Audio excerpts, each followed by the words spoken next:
Alright, let's get right into it. The trade war between the United States and China is back in the headlines, and it's heating up in a big way.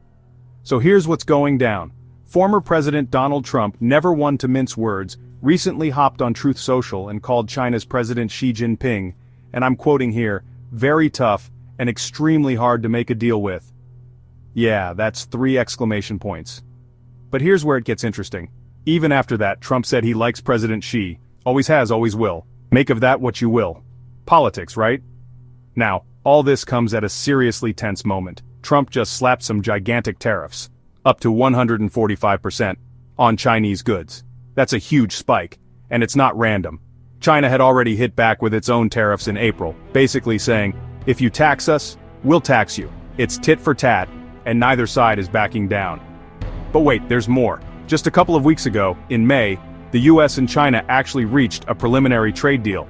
For a hot minute, it looked like things might be cooling off.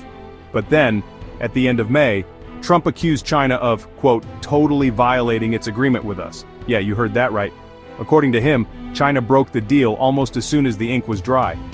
The details are murky, but Trump's message was crystal clear. He's frustrated, and he wants results. He even mentioned that in the past he made a fast deal with China to save them from what he called a very bad situation. In his telling, that deal stabilized things and let China get back to business as usual. But apparently, that goodwill has run out. So what's next? Well, Trump's not just waiting around. He's expected to get on the phone with President Xi this week. The White House National Economic Council Director Kevin Hassett said they're expecting a wonderful conversation. Honestly, that sounds optimistic, given all the fireworks. But you never know. Sometimes a phone call can change everything, or at least set the tone for what happens next. Meanwhile, the Trump administration isn't just focusing on China. They're juggling trade talks with a bunch of other countries too. In fact, they asked several of these partners to submit their best trade deal offers by June 4th.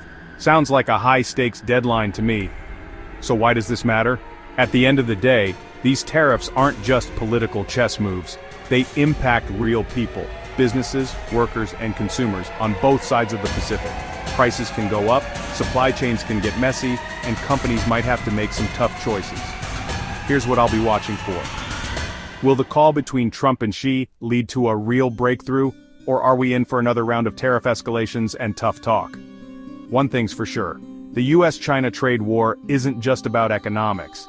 It's about power, influence, and, yeah, maybe a little bit of ego. So buckle up. I'll keep you updated as this story unfolds, and if you found this useful, hit that subscribe button. Catch you in the next one.